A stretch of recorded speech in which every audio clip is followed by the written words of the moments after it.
Halo, selamat datang kembali di channel Unikozuki. Ya, di video kali ini kita akan melanjutkan project tugas akhir kita, guys. Dimana video sebelumnya kita video part terakhir ya, itu kan kita membuat ini ya, create, read, update, delete. Nah, terus video yang tayang 16 April ini sebenarnya saya buatnya secara baru aja. Saya membuat video ini, guys, cara mengganti logo Java NetBeans, terus saya upload pagi ini. Nah, ini saya juga buat video lagi yang itu ingin membuat video fungsi pencarian. Jadi ini intinya kita kembali lagi ke project kita, guys. Sebelumnya kan kita hanya membuat create, read, update, delete ya. Jadi dimana kita bisa menambahkan data ke dalam project kita, langsung masuk ke database, terus menampilkan data di tabel, update data, delete data, ya kan. Nah, di video kali ini kita akan membuat fungsi pencarian, guys. Oke, langsung saja ya, nggak usah bertele-tele. Nah, ini dia. Di sini karena kita baru membuat satu menu, yaitu menu barang, jadi kita fokus ke menu barang dulu. Nah, di sini pertama kita ngapain? Pertama kita buat dulu namanya ini, text field. Kita tambahkan kita tambahkan text field. Terus kalau misalnya mau ditambah icon juga bisa. Nah, di sini saya menambahkan icon pencarian. Kebetulan ya kayak biasa ya, saya di sini saya ngoding dulu baru saya jelaskan, karena biar waktunya itu tidak lama ya. Waktu videonya itu tidak berdurasi yang lama banget. Jadi di sini saya sudah membuat namanya ini text field pencarian. Di sini text field saya setting seperti ini, kayak ini ya, kayak tampilan kayak gini. Jadi saya emang ngambil di sini. Saya klik, saya Ctrl C dan saya paste di sini. Nah, saya taruh mana tadi? Saya klik ini Ctrl C, lalu saya paste di sini dan ini saya tarik sini, kayak gitulah caranya. Dan jadilah seperti ini, dimana modelnya atau stylenya itu saya kasih line bawah, atas kanan kirinya saya kosongin, terus saya tambahin icon. Icon di sini saya ngambil dari icon yang ini ya.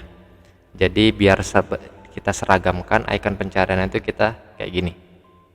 Oke. Di sini tombol icon ini enggak saya fungsikan, jadi hanya sebagai tampilan saja ya. Karena fungsi pencarian itu intinya ketika klik text field pencarian diketik, terus kita ketik namanya, itu langsung berfungsi, guys, tanpa kita harus klik tombol search-nya gitu ya. Oke, setelah kita buat text field pencarian, pastikan namanya kita ubah ya. Di sini saya tulis pencarian, lalu nama variabelnya saya ganti t_cari. Oke, lanjut, baru kita klik kanan text fieldnya, kita pilih event. Di sini ada dua yang kita gunakan eventnya. Jadi pertama ketika text field diketik ya, key type, dan ketika text field diklik. Pertama dulu, ketika diklik ya, di sini kita setting text field t_carinya. Ini kan t_cari text field ya, kita setting jadi kosong. Jadi intinya itu ketika diklik pencariannya langsung hilang, lalu berganti dengan teks yang akan kita input gitu ya. Oke, lanjut, klik kanan event key type. Nah, key type. Di sini kita membuat metode pencarian. Di sini kita metode pencarian, ketik aja kayak gini. Nanti biasa kan dia akan icon merah, tinggal kita klik, terus create metode pencarian. Ya, di sini saya sudah buat metodenya, geser ke bawah. Metode pencarian, ini dia, metode pencarian ya kan. Di sini scriptnya hanya seperti ini, ya kan. Jadi intinya kan kita sedikit saya refresh dulu. Sebelum video-video sebelumnya kan kita sudah membuat model. Di sini model bakal kita panggil, terus tabel model akan kita set di sini gitu ya. Jadi intinya di sini pencarian ini dia akan menampilkan data berdasarkan list model, ya. Di sini kita buat objek list, membuat variabel list dengan tipe datanya itu list model barang, menggunakan servis pencarian ya. Nah, kita juga sudah membuat servis pencarian ya, dimana ini triggernya itu ketika user melakukan get text, melakukan input. Jadi dia melakukan get text baru dipanggil di dalam fungsi servis pencarian ini. Lalu hasil pencariannya itu ditampilkan di dalam tabel model ini. Set data berdasarkan list yang sudah di input oleh user. Nah, di dalam servis pencarian ini kita geser ke servis pencarian, ya kan? Servis pencarian. Mungkin sambil saya tunjukin ya, kalau teman-teman mungkin ada yang berbeda atau gimana. Pertama kan model barang nih. Model barang nih tampilannya seperti ini ya, hanya seperti ini. Kita membuat variabel, baru kita getter and setter, dan kayak gini doang. Setelah model barang, servis pencarian. Nah, ini nih poin pentingnya di servis pencarian. Servis pencarian, servis barang di sini ya. Kita ada namanya ini list model servis pencarian, string ID karena berdasarkan ID yang dicari. Oke. Nah, di sini baru kita geser ke DAO barang. Ini juga poin pentingnya DAO barang. Di sini kan teman-teman kalau sudah membuat DAO ini dan melakukan implement berdasarkan servis apa yang dibuat, di sini kan DAO barang, otomatis kita mengimplementasinya berdasarkan servis barang. Nanti di tanda merah tinggal diklik implement all methods, all abstract method. Nah, kita cari namanya ini ya, method pencarian. Ini dia. Nah, ini pencarian string ID ya. Nah, di sini scriptnya kurang lebih seperti ini. Ini saya full screen kan dulu. Teman-teman bisa lihat lah ya. Nggak usah di zoom ya. Zoom kayaknya nanti malah bingung. Boleh deh saya zoom segini, kurang lebih seperti ini ya. Jadi script pencariannya tuh kayak gini, list array list karena kita bentuk array.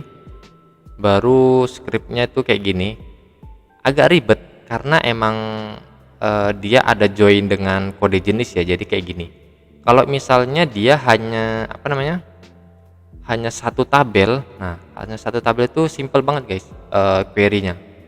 Saya buka project yang lama dulu ya, karena di project baru belum saya buat.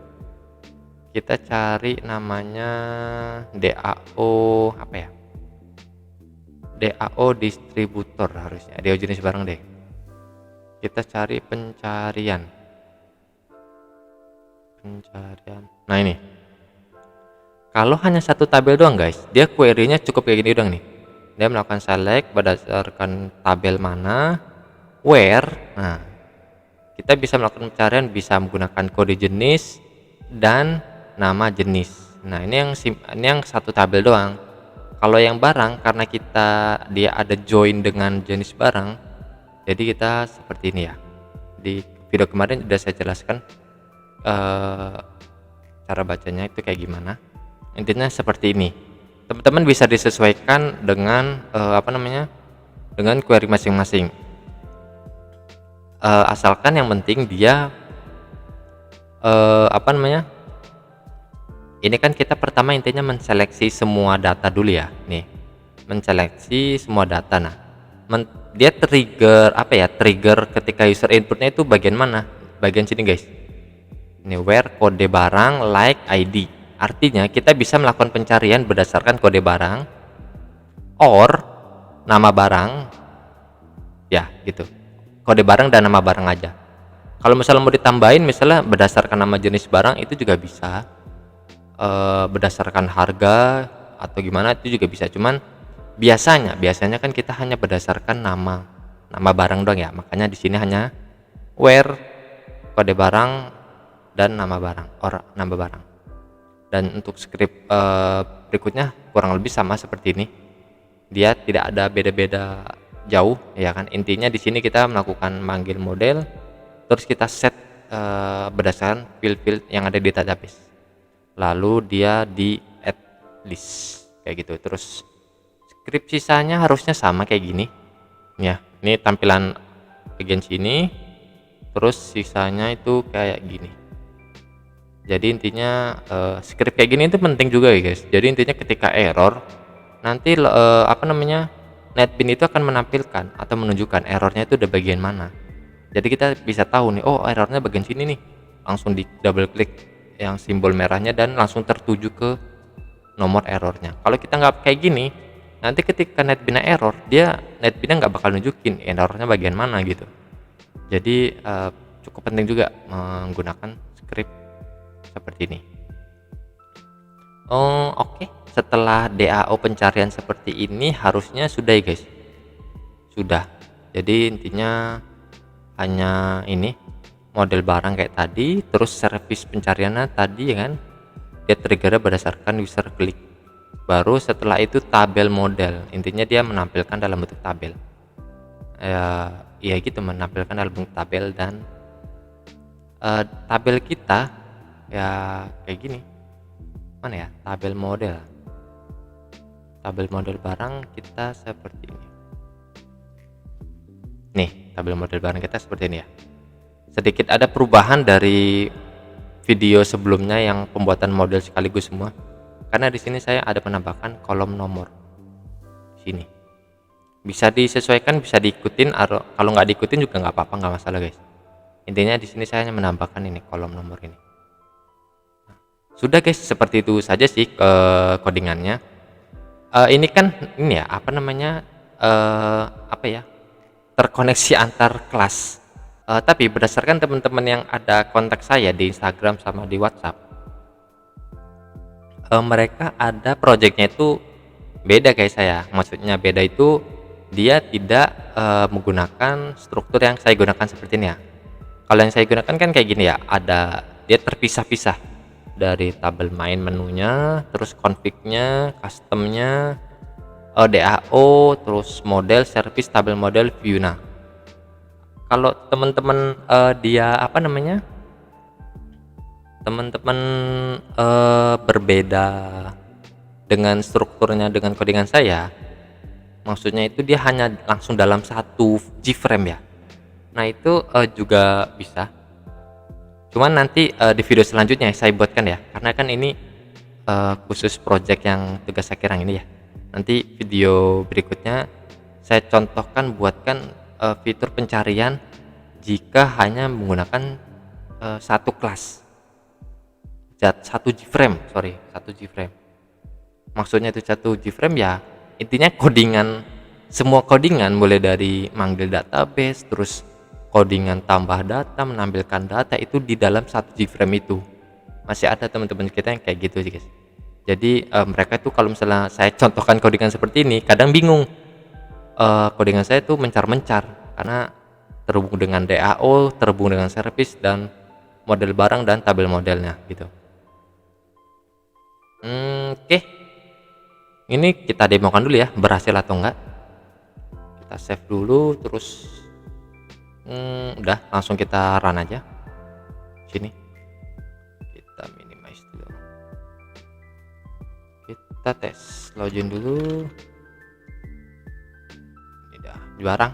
Nah nih kita tes misalnya selang, nggak muncul selang. Oh sorry, selang itu nama ini ya, nama jenis. Saya kan tadi kita nggak ada apa, trigger pencarian itu berdasarkan kode jenis, kode barang, dan nama barang. Jadi saya tadi fokusnya ini, misalnya tes ada ya, kita hapus. Terus paku, nah paku langsung muncul tuh banyak. Misalnya apa lagi, CCC gitu ya. Oke guys, kita tes juga menggunakan kode bareng ya. Misalnya kita mau nyari nih apa ya, B23 B10 nah ini 0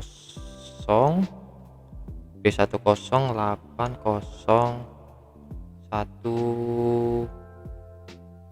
B10 B1908012. Nah, di sini ada sedikit bug. Jadi dia nggak tahu, karena mungkin digitnya itu harus dilebihin satu, jadi dia nggak mau guys.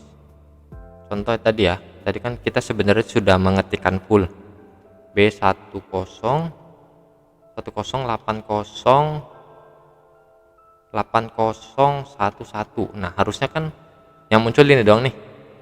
Jadi kita ketik satu lagi, nah baru muncul. Ketika dihapus baru muncul, masih muncul gitu. Dua muncul. Nggak tahu ini nanti coba kita cari tahu juga bugnya karena apa. Cuman kita di sini, saya sendiri fokusnya biasanya search itu berdasarkan nama barangnya ya. Jadi harusnya aman. Ya, triplek ya kan. Terus tadi CCC semen. Nah, ginilah. Sengaja berdasarkan nama barang ini berfungsi ya. Kalau nanti berdasarkan kode barang, coba nanti kita cari tahu kira-kira bugnya itu karena apa. Oke guys, segini aja ya video pembuatan fungsi pencarian di project kita. Di next video kita akan memasukin menu transaksi. Jadi saya nggak akan menjelaskan ini ya pembuatan jenis barang, distributor atau pengguna, karena ya sama aja kan. Intinya kalau jenis barang diklik bakal tampil data jenisnya, fitur tambahnya juga kayak gini kurang lebih. Begitu juga distributor, pengguna ya kurang lebih sama ya kan. Nah, jadi teman-teman bisa langsung explore sendiri ya. Ntar kalau misalnya bingung baru bisa kontak saya, karena ada beberapa juga kok yang kontak saya buat nanya-nanya project. Walaupun saya mohon maaf banget kalau saya low respon banget ya, karena apa ya, saya sendiri kalau lagi niat buka belajar NetBeans ya pasti saya respon. Cuman ketika pulang kerja langsung tidur atau leha-leha itu nggak buka NetBeans sama sekali guys. Jadi mohon maaf ya. Yaudah guys, semoga bermanfaat ya video kali ini. Jangan lupa share ke teman-teman yang masih belajar NetBeans sampai sekarang, dan sampai ketemu di video selanjutnya. Terima kasih.